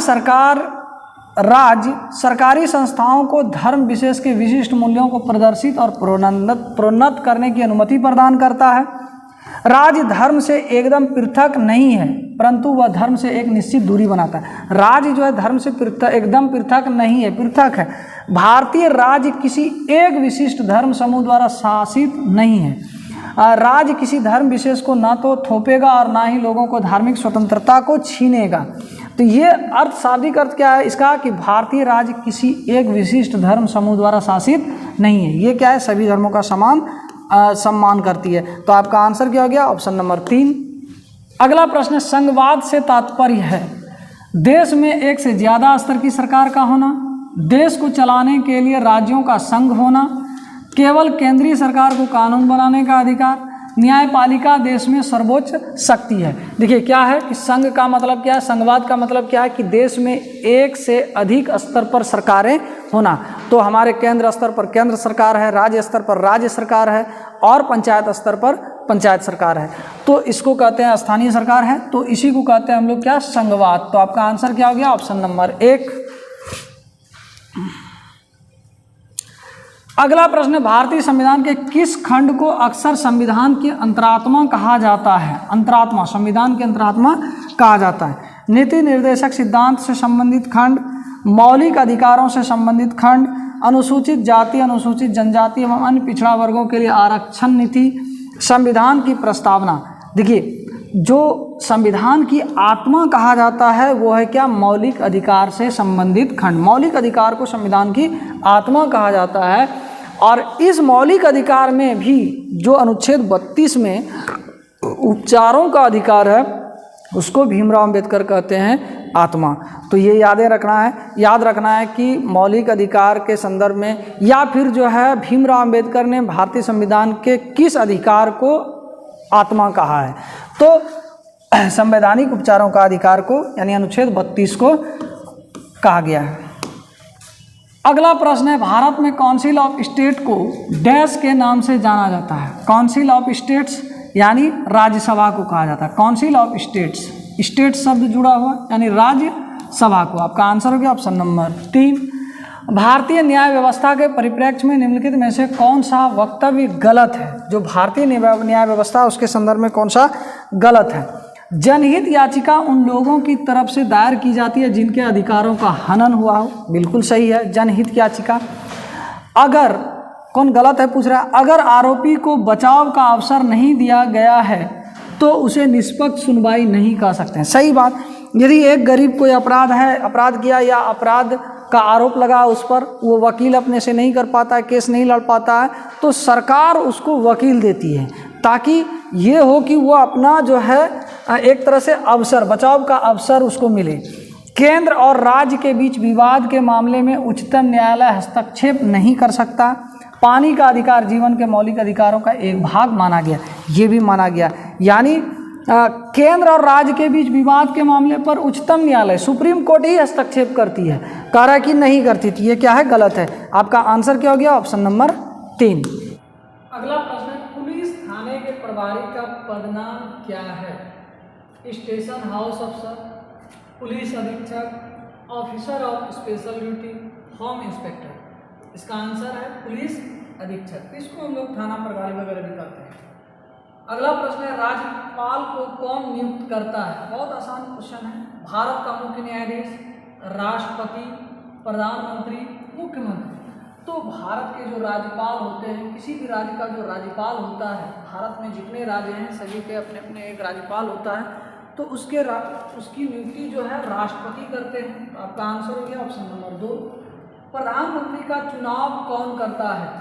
सांसद और विधायक, मंत्रियों की परिषद, मुख्यमंत्री। यानी जो प्रधानमंत्री होते हैं, जितने भी एमपी चुने जाते हैं, चुनकर पहुंचते हैं, सभी अपने में से एक प्रधानमंत्री को चुनते हैं। यानी सांसद, लोकसभा और राज्यसभा मिलकर जो है प्रधानमंत्री, यानी लोकसभा का जो नेता होता है वो प्रधानमंत्री ही होता है और प्रधानमंत्री का चुनते हैं संसद। लेकिन प्रधानमंत्री की नियुक्ति जो है ये राष्ट्रपति करते हैं। प्रधानमंत्री नियुक्ति करते हैं कौन? प्रधानमंत्री की नियुक्ति कौन करते हैं? यही राष्ट्रपति करते हैं। याद रखिएगा, प्रधानमंत्री नियुक्त होते हैं, प्रधानमंत्री का चुनाव नहीं होता है। प्रधानमंत्री का चुनाव नहीं होता है कि हम किसी प्रधानमंत्री को वोट दे रहे, नहीं। वो प्रधानमंत्री भी एक लोकसभा या राज्यसभा सदस्य के रूप में चुनाव लड़ते हैं। लेकिन जब वो प्रधानमंत्री बनना होता है तो संसद उसका नाम आगे करती है और राष्ट्रपति उसको क्या करते हैं? नियुक्त करते हैं। अगला प्रश्न है, निम्नलिखित में से किसको भारत का प्रथम नागरिक माना जाता है? राष्ट्रपति। बहुत आसान क्वेश्चन है, कुछ क्वेश्चन आसान भी पूछते हैं इससे। आपका आंसर है ऑप्शन नंबर 1। अगला प्रश्न है, वर्तमान लोकसभा यानी 2014 के बाद डैश है, कैवी है? 15वीं, 16वीं, 13वीं, 14वीं। तो ये क्या है? 16वीं लोकसभा है। तो 2014 में चुनाव हुआ, फिर 2019 में हुआ, अब फिर होगा 2024 में। तो 2019 में जो होगा वो क्या होगा? वो होगा 17वीं लोकसभा, और 2024 में होगा वो होगा 18वीं लोकसभा। तो आपका आंसर 2014 के हिसाब से क्या है? 16वीं होगा, ऑप्शन नंबर 2। राज्यसभा में सदस्यों को कौन नामांकित करता है? कौन नामांकित करता है? प्रधानमंत्री, राष्ट्रपति, उपराष्ट्रपति, सर्वोच्च न्यायालय के मुख्य न्यायाधीश। तो राज्यसभा में जो 12 राज्यसभा के 12 सदस्य जो होते हैं, 12 सदस्यों को राष्ट्रपति मनोनीत करते हैं। वैसे लोगों को जो कला हो, विज्ञान हो, साहित्य हो, खेल हो, इन सभी में प्रसिद्ध हैं, फेमस हैं, नाम कमाए हुए हैं, तो उन 12 सदस्यों को मनोनीत कौन करते हैं? राष्ट्रपति करते हैं। और लोकसभा में 2 लोगों को मनोनीत करते थे। अब क्या किए? जो आंग्ल इंडियन थे, आंग्ल भारतीय जो थे, आंग्ल भारतीय, इस आंग्ल भारतीय यदि संसद में इसका समुचित प्रतिनिधित्व आंग्ल भारतीय का नहीं है तो यही राष्ट्रपति लोकसभा में भी एंग्लो इंडियन को नियुक्त करते थे, मनोनीत करते थे। लेकिन अब ये हटा दिया गया है। अब कहीं भी, हर राज्य में भी एक एंग्लो इंडियन का मनोनयन होता था राष्ट्रपति के द्वारा, और लोकसभा में 2 एंग्लो इंडियन का मनोनयन होता था, लेकिन अब इसको हटा दिया गया है। सिर्फ बचा हुआ है किसमें, 12 सदस्यों को मनोनीत किसमें करते हैं, राज्यसभा सदस्यों के रूप में। अगला प्रश्न है, भारत में उच्च न्यायालय के संबंध में दिए गए 2 कथनों पर विचार कीजिए। उच्चतम न्यायालय राज्य सरकार के अंतर्गत आते हैं और उनकी ओर से ही कार्य करते हैं। उच्च न्यायालय यानी जो हाई कोर्ट होता है, हाई कोर्ट कहता है राज्य सरकार के अंतर्गत आते हैं और उनकी ओर से ही कार्य करते हैं। हाई कोर्ट जो है उस राज्य के अंतर्गत आ सकता है, लेकिन राज्य सरकार के अंतर्गत काम करती है ऐसा नहीं है। तो ये क्या है, गलत है। उच्च न्यायालय के सभी न्यायाधीशों की नियुक्ति राज्य के मुख्यमंत्री के साथ विचार विमर्श करने के बाद की जाती है, ये भी नहीं है। उच्चतम न्यायालय में सुप्रीम कोर्ट के जो चीफ जस्टिस होते हैं उससे सलाह मशवरा करने के बाद इसकी नियुक्ति होती है, और इसकी भी नियुक्ति राष्ट्रपति ही करते हैं। ये भी क्या है, गलत है। तो ए सही, बी गलत नहीं, ए और बी दोनों गलत, तो ऑप्शन नंबर 2। अगला प्रश्न है, फौजदारी कानून के अंतर्गत मामले के निष्पादन में निम्नलिखित में से कौन सा कथन सही है। देखिए, कानून 2 तरह का, एक फौजदारी और दूसरा दीवानी। समझिएगा, एक फौजदारी हो गया और दूसरा दीवानी। तो जो केस वगैरह होता है ना, तो फौजदारी में क्या होता है कि आप किसी का हत्या कर दिए, अपराध, जो अपराध के क्षेत्र में जो कानून, अपराध के क्षेत्र में जो कृत्य आता है उसको कहते हैं हम लोग फौजदारी। किसी को गाली गलौज कर देना, किसी का अपहरण कर लेना, किसी का रेप हो जाए, किसी का हत्या हो जाए, ये सब क्या है, फौजदारी है। और दीवानी क्या है कि 2 भाई में विवाद हुआ जमीन को लेकर कि हमारा जमीन इतना है, बड़का भाई बोल रहा है कि इतना है, या गांव के किसी के साथ जमीन विवाद है, कोर्ट में जाके केस कर दीजिए, देखिए ना ऐसा ऐसा फैसला, तो उसको कहते हैं हम लोग दीवानी मामला। इसमें क्या होता है कि जुर्म साबित होने पर सजा मिलती है, जुर्म साबित होने पर क्या होगा, सजा हो जाएगा। लेकिन इसमें क्या होगा कि सजा का बात ही नहीं। मान लिया जाए कि हम दावा कर रहे हैं कि मेरा 2 बीघा है, और अब मेरा कोई सगा संबंधी कह रहा है कि नहीं मेरा 2 बीघा है, आपका 1.5 बीघा है, तो हम केस कर दिए, वहाँ फैसले में आया कि नहीं आपका 2 बीघा है, तो वो अपराधी नहीं हो गया, क्या हो गया, वहाँ फैसले का निपटारा हो गया। तो ये दीवानी मामला कहता है। तो यहाँ कह रहे फौजदारी कानून के अंतर्गत मामले के निष्पादन में निम्नलिखित में से कौन सा कथन सही है। फौजदारी, सबसे पहले पुलिस के पास प्रथम सूचना रिपोर्ट दर्ज कराई जाती है, इसके बाद ही अदालत में मामला दर्ज किया जाता है। दूसरा, सबसे पहले पुलिस के पास प्रथम सूचना रिपोर्ट क्या हो गया, FIR, first information report, FIR जिसको हम लोग बोलचाल में कहते हैं। पुलिस के पास प्रथम सूचना रिपोर्ट दर्ज कराई जाती है, और इसके बाद केवल प्रभावित पक्ष की ओर से संबंधित न्यायालय में याचिका दर्ज करानी होती है। प्रथम सूचना रिपोर्ट यानी FIR दर्ज नहीं कराई जाती है, केवल ये तो होता ही है, FIR दर्ज कराना ही पड़ेगा, तब जाके संबंधित न्यायालय में। सबसे पहले न्यायालय में मामलों का दर्ज कराया जाता है, सबसे पहले नहीं, कहाँ, सबसे पहले पुलिस के पास, यानी थाना में रिपोर्ट होता है, FIR होता है, उसके बाद जो है मामला को कोर्ट में दर्ज किया जाता है, और उस पर सुनवाई होती है, बहस होती है, तारीख पर तारीख होती है, फिर जाके उसके निर्णय आते हैं। तो आपका यहाँ पूछ रहा है कौन सही है, ऑप्शन नंबर 1। अगला प्रश्न है, लोकसभा में सत्ताधारी दल का मुखिया इनमें से कौन होता है। सत्ताधारी, जो सत्ताधारी, जैसे कि जिस पार्टी से प्रधानमंत्री बने हुए हैं वो कहलाता है सत्ताधारी दल। तो सत्ताधारी दल का मुखिया इनमें से कौन होता है, प्रधानमंत्री, अध्यक्ष, उपराष्ट्रपति, राष्ट्रपति, यानी प्रधानमंत्री होता है। आपका आंसर क्या हो गया, ऑप्शन नंबर 1। भारतीय संसद की भूमिका एवं कार्यप्रणाली की समझ को विकसित करने के लिए निम्नलिखित में से कौन सा सबसे उचित क्रियाकलाप है। भारतीय संसद की क्या भूमिका है बच्चों में, यदि हम समझ विकसित करें तो कौन है, युवा संसद का आयोजन, विषय वस्तु का पठन, कार्यों एवं जिम्मेदारियों का प्रवाह, संसद के अवरोध पर समाचार पत्र के लेखन पर चर्चा।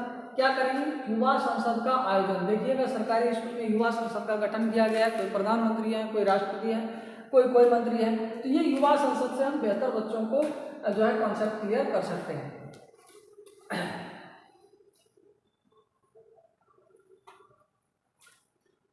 अगला प्रश्न है, संसद के प्रश्नकाल सत्र के संबंध में फर्स्ट और सेकंड दोनों कथनों पर विचार कीजिए और निम्नलिखित विकल्पों में से सही विकल्प का चयन कीजिए।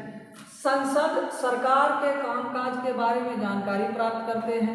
यह एक ऐसी व्यवस्था है जिसमें कार्यकारी विधायिका को नियंत्रित करती है। ये क्या है कि संसद सरकार के कामकाज के बारे में जानकारी प्राप्त करते हैं। यानी संसद, जैसे कोई सरकार है, क्या काम कर रहे हैं नहीं कर रहे हैं, वहाँ पर बहस होती है, वहाँ प्रश्न होता है, प्रश्न काल में यही होता है कि भाई आप क्या क्या काम कर रहे हैं, सरकार के कामकाज के बारे में जानकारी प्राप्त करते हैं। लेकिन यह एक ऐसी व्यवस्था है जिसमें कार्यकारी विधायिका को नियंत्रित, यानी विधायिका को नियंत्रित करने का काम नहीं करता। यानी फर्स्ट गलत है और सेकंड सही है। फर्स्ट सही है और सेकंड गलत है। फर्स्ट सही और सेकंड गलत है, ऑप्शन नंबर 3। अगला प्रश्न है, भारतीय संसद के बारे में निम्नलिखित में से कौन सा कथन सत्य नहीं है? भारतीय संसद के बारे में, वित्त से संबंधित मामलों में संसद की मंजूरी सरकार के लिए महत्वपूर्ण नहीं होती है। हमारी व्यवस्था में संसद के पास महत्वपूर्ण शक्तियां हैं क्योंकि यह जनता का प्रतिनिधित्व करती है। एकदम सही है। नहीं, संसद के पास शक्ति है क्योंकि ये जनता के प्रतिनिधि होते हैं। जब संसद का सत्र चल रहा होता है तो उसमें सबसे पहले प्रश्नकाल होता है। तो जब संसद का सत्र चलता है तो सबसे पहले प्रश्नकाल होता है। भारतीय संसद के 3 अंग हैं, राष्ट्रपति, राज्यसभा और लोकसभा। ये भी सही है। संसद के 3 अंग, लोकसभा, राज्यसभा और राष्ट्रपति। तो हमारा क्या है कि वित्त से संबंधित मामले संसद की मंजूरी सरकार के लिए महत्वपूर्ण नहीं है। वित्त, संसद से वित्त मंजूरी लेने होगा, ये इंपॉर्टेंट है। तो ये क्या है, कौन सा कथन गलत, सही नहीं है? तो ये सही नहीं था। आपका आंसर क्या, ऑप्शन नंबर 1। अगला प्रश्न है, न्यायपालिका के संबंध में निम्नलिखित कथनों में से कौन सा कथन गलत है? न्यायपालिका को संसद द्वारा पारित किए गए कानून को रद्द करने का अधिकार है। बिल्कुल सही है। अब संसद कोई कानून पारित करती है और लगता है क्या ये कानून जनता के हित में नहीं है, देश के हित में नहीं है, तो न्यायपालिका को यह अधिकार होता है कि उसके कानून को रद्द कर देना। इसी को कहते हैं पुनरावलोकन का अधिकार। नागरिकों के मौलिक अधिकारों की सुरक्षा करने में महत्वपूर्ण भूमिका निभाती है। ये भी सही है। न्यायिक व्यवस्था नागरिकों तथा नागरिकों व सरकार के बीच पैदा होने वाले विवादों को हल करने की क्रियाविधि उपलब्ध कराती है। अब कह रहा है कि सरकार है और नागरिक है, इसके बीच में यदि कोई विवाद हुआ तो कह रहा है कि आप इस तरीका से सॉल्यूशन कीजिए। ये विधि नहीं दिखाती, ये विधि नहीं दर्शाता है। ये क्या गलत है। न्यायपालिका के कार्य क्षेत्र में विधायिका और कार्यपालिका हस्तक्षेप नहीं कर सकती है। न्यायपालिका यानी वो अपना कैसे न्यायपालिका काम करेगी, कार्यपालिका और विधायिका भी इंटरफेयर नहीं करती है। तो ये भी क्या है, सही है। तो आपका पूछ रहा है कौन सा गलत है, नहीं, तो आपका आंसर क्या हो गया, ऑप्शन नंबर 3। अगला प्रश्न, निम्नलिखित में से कौन सा एक दीवानी कानून के दायरे में नहीं आता है? जैसे कि बताया है कि 2 तरह का कानून होता है, एक फौजदारी जो अपराध की श्रेणी में आता है और दूसरा दीवानी जिसको हम लोग सिविल कहते हैं। तो दीवानी का मतलब क्या हो गया कि भाई कोई चीज़ में हम सहमत नहीं है, फैसला करवाना है, तो हो गया दीवानी। फौजदारी में क्या हो गया, अपराध की श्रेणी में। तो जमीन को बेचने से संबंधित यानी दीवानी कानून के दायरे में नहीं आता है। तो यानी फौजदारी पूछ रहा है, फौजदारी कौन सा है, जमीन को बेचने से संबंधित विवाद। अब बेचे हम जमीन, उसमें विवाद हो गया तो वो क्या है, एक तरह का दीवानी है। कह रहा है कि दीवानी नहीं है, तो ये क्या है, सही है। अब बच्चों को रखने का दावा करना, अब माँ बाप तलाक ले रहे हैं, बच्चे माँ के पास जाएंगे या पिता के पास, ये फौजदारी नहीं है, ये क्या है, ये भी दीवानी है। दहेज के लिए महिलाओं को परेशान करना, ये क्या है, फौजदारी है। यानी दीवानी मानो नहीं आता, दीवानी के दायरे में नहीं आता। तो आपका आंसर क्या हो जाएगा, ऑप्शन नंबर 3, यानी दहेज के लिए महिला को परेशान करना, ये एक तरह का फौजदारी है, दीवानी कानून के दायरे में नहीं आता है। अगला प्रश्न, तलाक का केस फाइल करना। ओ अच्छा, ये तो इसी का ऑप्शन है। अगला प्रश्न है, गठबंधन सरकार से अभिप्राय है। गठबंधन सरकार, आसान क्वेश्चन है। गठबंधन किसको कहते हैं? अब स्वतंत्र रूप से सभी पार्टियां, कई पार्टियां चुनाव लड़ती हैं और सरकार बनाने के लिए टोटल सीट में से आधा से अधिक आपको लाना है एक पार्टी। यदि वो नहीं ला पाती है वो पार्टी, तब क्या करता है, 2-3 पार्टी मिल जाती है। जैसे मान लिया जाए कि देश में चुनाव हो और टोटल जो है 543 पर चुनाव होता है, किसी को सरकार बनाने के लिए आधा से एक ज़्यादा, तो 272 लगभग 272 लाता है, तो वो अकेले पार्टी सरकार बना सकती है। लेकिन अब मान लिया जाए कि एक पार्टी को 200 आया, दूसरे को जो है 100 आया, तीसरे को, यानी किसी को 272 से ज़्यादा नहीं है, तो क्या करेगा, दो पार्टियां मिल गई, दो से अधिक पार्टियां, दो भी नहीं मिलेगा, तीन भी मिल जाएगा, तो इसी को कहते हैं हम लोग गठबंधन सरकार। चुनावों के बाद किसी भी दल को स्पष्ट बहुमत न मिलने की स्थिति में दो से अधिक राजनीतिक दलों के बीच सत्ता की साझेदारी, यही क्या है, गठबंधन सरकार। तो आपका आंसर हो गया ऑप्शन नंबर 1। अगला प्रश्न है, संविधान के अनुच्छेद 22 में उल्लेखित फौजदारी कानून के अंतर्गत प्रत्येक गिरफ्तार व्यक्ति को निम्नलिखित में से कौन सा मौलिक अधिकार नहीं दिया गया है? कौन सा मौलिक अधिकार नहीं दिया गया है? अब देखिए, मान लिया जाए कि फौजदारी का मतलब, मान लिया जाए किसी का मर्डर कर लिया, पुलिस उसको हिरासत में ले ली, तो वो उस पर कानून चलेगा फौजदारी वाला। तो पुलिस हिरासत में दिए गए इकबालिया बयान को आरोपी के खिलाफ सबूत के तौर पर इस्तेमाल किया जा सकता है।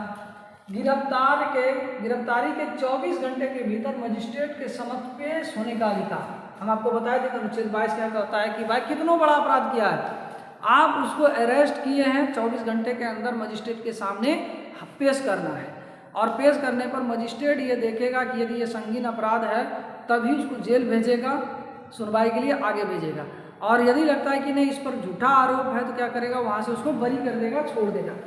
गिरफ्तारी के दौरान या हिरासत में किसी भी तरह के दुर्व्यवहार या यातना से बचने का अधिकार। कह रहा है कि गिरफ्तार किए गए आदमी हैं, वो कितना बड़ा अपराध कर भी लिया है तो उसको जो है ना, उसके साथ दुर्व्यवहार पुलिस नहीं कर सकती है, उसके साथ मारपीट नहीं कर सकती है, तो ये भी अधिकार है। गिरफ्तारी के समय उसे वह जानने का अधिकार है कि गिरफ्तारी किस कारण से की जा रही है, ये भी अधिकार है कि मान लिया अगर हम अपराध किए हैं या नहीं किए हैं, लेकिन पुलिस हमको गिरफ्तार कर रही है तो हम उसको पूछेंगे कि आप किस आधार पर हमको गिरफ्तार कर रहे हैं, हमको पूछने का अधिकार है। तो ये तीनों अधिकार है, चौथा अधिकार नहीं है कि भाई पुलिस हिरासत में दिए गए व्यक्ति को आरोपी के खिलाफ सबूत के तौर पर इस्तेमाल किया जा सकता है, एकदम नहीं किया जा सकता है, ये क्या है, उसके अंदर नहीं है। तो आपका आंसर क्या हो गया, ऑप्शन नंबर 1। अगला प्रश्न, जनहित याचिका के संदर्भ में नीचे दिए गए दोनों कथनों पर विचार कीजिए और सही उत्तर का चयन कीजिए। क्योंकि जनहित याचिका क्या है कि जो जनता के मुद्दे हैं उसमें भला हो, उसको कहते हैं जनहित याचिका। तो यह एक ऐसी व्यवस्था है जिसके माध्यम से सरकार के क्रियाकलापों के विषय में आवश्यक जानकारी प्राप्त की जा सकती है। ये जनहित याचिका से ये नहीं कि सरकार का हम क्रियाकलाप जाने, ये बिल्कुल नहीं, ये क्या गलत है। यह एक ऐसी व्यवस्था है जिसके माध्यम से किसी व्यक्ति या संस्था को जिनके अधिकारों का उल्लेख हुआ है उन्हें न्याय पाने के लिए उच्च न्यायालय या सर्वोच्च न्यायालय में याचिका दायर करने का अधिकार दिया गया है। यानी जो पीड़ित पक्ष हैं या तो वो सुप्रीम कोर्ट या हाई कोर्ट में वो अपना याचिका दायर कर सकता है, यही क्या है, जनहित याचिका है। तो यानी सेकंड सही है, तो फर्स्ट गलत और सेकंड सही है। आपका आंसर ऑप्शन नंबर 1। अगला प्रश्न, राज्यसभा में अधिकतम सदस्य हो सकते हैं, अधिकतम सदस्य हो सकते हैं, ऑप्शन है 225, 235, 250 और 260। यानी राज्यसभा में अधिकतम सदस्य 250 हो सकते हैं, यानी 250 हो सकते हैं, और फिलहाल अभी कितना है, 232, 33 प्लस 12 यानी 245 है। 233 पर चुनाव होते हैं और 12 राष्ट्रपति मनोनीत करते हैं, ये भी 245 है, लेकिन अधिकतम कितना हो सकता है, 250, इससे अधिक नहीं हो सकता है। अगला प्रश्न है, भारतीय जनतंत्र में कार्यकारी का कार्य डैश है, कार्यकारी जिसको हम कार्यपालिका कहते हैं, कार्यपालिका को ही कहते हैं हम लोग कार्यकारी। अधिनियम बनाना यानी कानून बनाने का अधिकार किसका है, विधायिका का। संसद द्वारा बनाए गए अधिनियमों को लागू करना यानी कार्यपालिका का काम ये है। तो आपका आंसर क्या हो गया, ऑप्शन नंबर 2। अगला प्रश्न है, न्यायपालिका के संदर्भ में निम्नलिखित प्रावधानों में से भिन्न को पहचानिए। न्यायाधीशों की नियुक्ति सरकारी हस्तक्षेप के बिना होती है, न्यायाधीशों का सेवा काल निश्चित होता है, शक्तियों का पृथक्करण, एक बार नियुक्ति के बाद न्यायाधीशों को हटाना बहुत कठिन है। यानी जो सुप्रीम कोर्ट के न्यायाधीश होते हैं उसको हटाना कठिन होते हैं, महाभियोग के द्वारा ही हटाया जाता है, तो ये सही है। शक्तियों का पृथक्करण, ये शक्तियों का भी पृथक्करण है, उसको कार्यपालिका और विधायिका से कोई मतलब नहीं होता है। न्यायाधीशों की नियुक्ति सरकारी हस्तक्षेप के बिना होती है। न्यायाधीश कौन बनेगा, ये कोलेजियम सिस्टम है भारत में, भारतीय न्याय व्यवस्था में, तो ये भी सही है। भिन्न क्या है, न्यायाधीशों का सेवाकाल निश्चित होता है। न्यायाधीशों का सेवाकाल निश्चित नहीं होता, ये अनिश्चित होता है। अब कैसे अनिश्चित होता है समझिएगा। अनिश्चित, इसका कोई उम्र सीमा नहीं है। जैसे क्या है कि इसमें क्या होता है कि इसका उम्र होता है 65 वर्ष की आयु तक, 65 वर्ष की आयु तक, यानी ये निश्चित नहीं होता है। जिस तरह लोकसभा का कार्यकाल 5 साल होता है, 5 साल पूरा वो रिटायर हो गया या फिर से चुनाव हुआ, वो नहीं। इसमें क्या है कि निश्चित होता है, ये गलत है। ये क्या है, इसका सेवाकाल अनिश्चित होता है, यानी जब तक 65 वर्ष नहीं होता है तो कोई निश्चित आयु या सीमावर्ग, निश्चित आयु है लेकिन उसका सीमा नहीं है। अगला प्रश्न है, हिंदू उत्तराधिकारी अधिनियम में लिए गए 2005 के संशोधन, थोड़ा सा यहाँ मिस्टेक हुआ, 2005 के संशोधन ने निम्नलिखित में से क्या मुहैया करवाया। देखिए, हिंदू उत्तराधिकारी अधिनियम 2005 आया था, उसको हम डिटेल से बताएंगे थोड़ा सा। अल्पसंख्यक समुदायों का धार्मिक विद्यालय खोलने का अधिकार नहीं, महिलाओं का पारिवारिक संपत्ति में बराबर हिस्सेदारी का अधिकार, हिंदू समुदाय का विवाह संबंधी विशिष्ट कानून का अधिकार, पुरुषों का तलाक के बाद मुआवजा देने की जिम्मेदारी से सुरक्षा का अधिकार, ये सब नहीं। क्या इसका आंसर, महिलाओं का पारिवारिक संपत्ति में बराबरी का हिस्सेदार। देखिए, हिंदू उत्तराधिकारी नियम क्या कहता है कि मान लिया जाए कि कोई पिता है, वो अपना 6 लाख रुपया छोड़कर चले गए, तो इसका बंटवारा कैसे होता है, 3 भागों में, 3 भाग बराबर बराबर। एक जो माता है, यानी इसकी जो पत्नी है, एक तरह से यहाँ पत्नी लिख देते हैं, पत्नी, इसके पुत्र और पुत्रों, और ये पुत्री और पुत्रियों, ये 3 भागों में बढ़ गया। अब यानी क्या हो गया कि पत्नी को 2 लाख मिलेगा, 6 लाख संपत्ति है, पत्नी को 2 लाख, 2 लाख में ये पुत्र के बीच में 2 लाख बढ़ जाएगा और पुत्री के बीच में 2 लाख बढ़ गया, 6 लाख हो गया। अब ये बढ़ गया तो ये 3 पुत्र आएगा तो अपना 2 लाख में बांटू, एक पुत्री है तो पुत्री को 2 लाख हो गया, फायदा हो गया।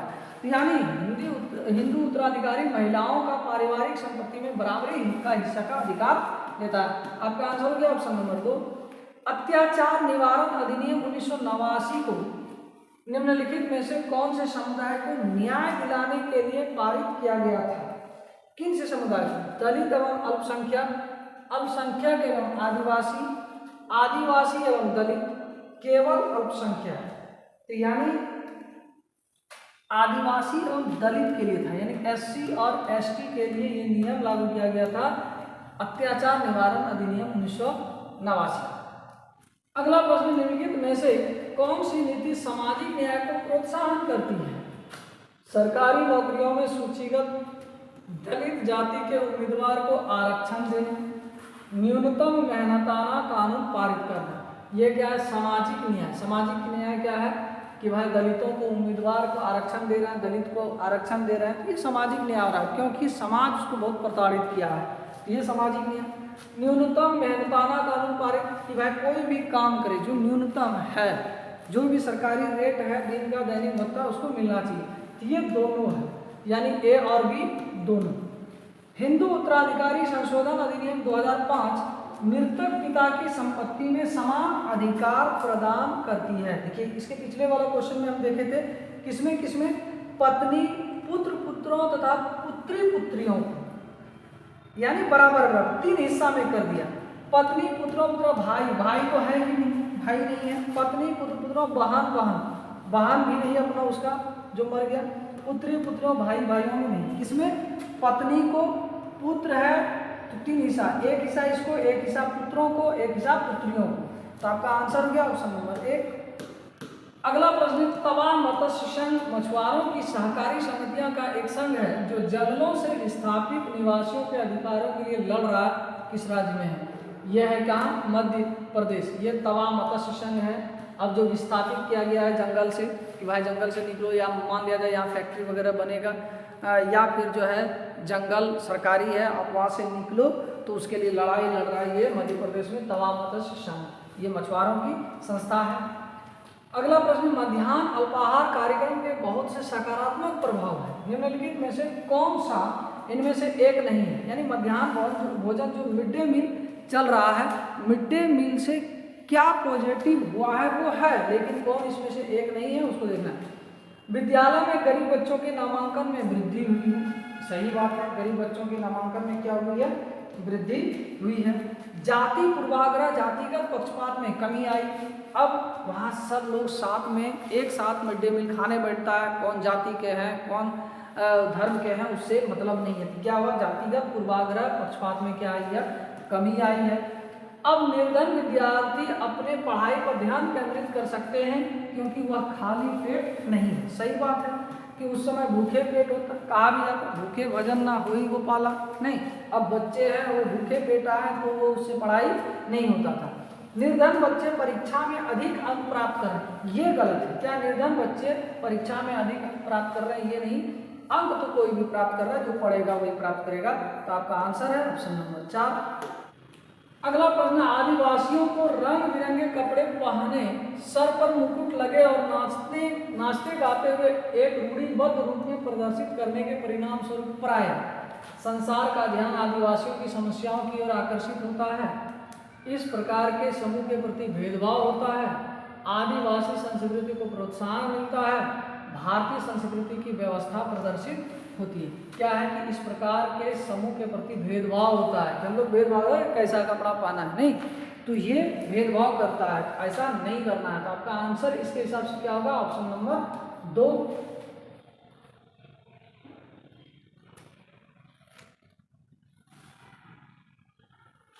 अगला प्रश्न, संविधान के किस अनुच्छेद के अंतर्गत अस्पृश्यता के कारण किसी अयोग्यता को लागू करना कानून के अनुसार एक दंडकारी अपराध है।